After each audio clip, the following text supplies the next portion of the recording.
दुर्गापुर के 19 number ward स्थित Kaizer गली इलाके में तृणमूल कांग्रेस उम्मीदवार के समर्थन में लगाए गए पोस्टर और बैनर अचानक गायब हो जाने से राजनीतिक तापमान चढ़ गया है। मंगलवार तड़के टीएमसी उम्मीदवार कबीर दत्ता के समर्थन लगाए गए कई बैनर रहस्यमय तरीके से गायब पाए गए। सुबह जब कार्यकर्ता और समर्थक इलाके पहुंचे तो बैनर ना देख वो भड़क उठे। टीएमसी का आरोप है विरोधियों की सोची समझी साजिश। टीएमसी का दावा है कि यह घटना पूरी तरह पूर्व नियोजित नशाकत है और इसके पीछे विपक्षी दलों का हाथ है। বিজেপি কিছু লোক বাইরে থেকে নিয়ে এসছে আর এখানকার বিধায়ক ভালো করে জানে যে এবার আমি হার নিশ্চিত। উনি একটা উত্তেজনায় চাইছেন, আমরা সেই প্রয়োজনায় পা দিচ্ছি না। আমরা প্রশাসনের কাছে জানাবো, প্রশাসন তার নিয়ম মাফিক যে যা করার করবে, কিন্তু লক্ষণগুলোর উদ্দেশ্যে একটা কথা বলতে চাই, এইভাবে নির্বাচনে জেতা যায় না। আর যে নোংরা খেলা উনি মেতেছেন, পোস্টার ছেঁড়া ব্যানার ছেঁড়া, আমরা যদি ছেঁড়া শুরু করি দুর্গাপুরে একটা ব্যানার ওনার থাকবে না।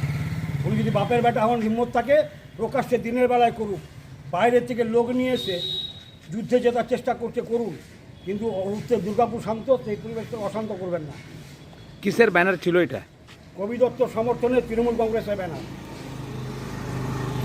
কখন এসে দেখলেন? ভোর 4টে দেখেছি এই ব্যানার ছেঁড়া হয়ে গেছে। ওরা রাতের অন্ধকারে কিছু লোক নামিয়েছে যারা এই নোংরা খেলা খেলছে।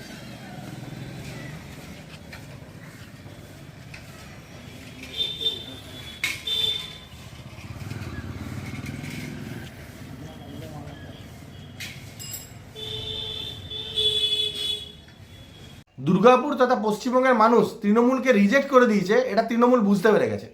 তাই নতুন নতুন নাটক করছে, প্রতিদিন নতুন নতুন স্ক্রিপ্ট বানাচ্ছে আর সেই স্ক্রিপ্টের মাধ্যমে নতুন নতুন নাটক পরিবেশন করার চেষ্টা করছে।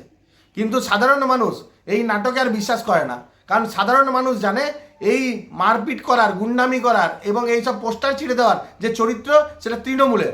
এতগুলো রাজ্যে ভারতীয় জনতা পার্টির সরকার আছে, কোথাও দেখবেন না, কোথাও শুনবেনও না কি অন্য বিরোধী দলের কোনো মানুষকে কেউ একটা চড় মেরেছে বা কোথাও ভারতীয় জনতা পার্টির কোনো কার্যকর্তা কোনো পোস্টার ব্যানার ছিঁড়ে দিয়েছে। এই কালচারে বিশ্বাসী হচ্ছে তৃণমূল, এই কালচারটা তৃণমূলেরই। হয়তো তারা নিজেরাই নিজেদের পোস্টার ছিঁড়ে এসব নাটক করার চেষ্টা করছে এবং সাধারণ মানুষের কাছে প্রাসঙ্গিক হওয়ার চেষ্টা করছে। কিন্তু এইবারে দুর্গাপুর তথা পশ্চিমবঙ্গের মানুষ এই নাটকে আর বিশ্বাস তৃণমূলের করবে না এবং আগামী ইলেকশনে এদের বিদায় একদম নিশ্চিত, এটা জেনে রাখুন। देश हो या दुनिया, हर बड़ी खबर पर हमारी पैनी नजर, सच, सटीक और सबसे पहले आप देख रहे हैं नेशन टीवी भारत।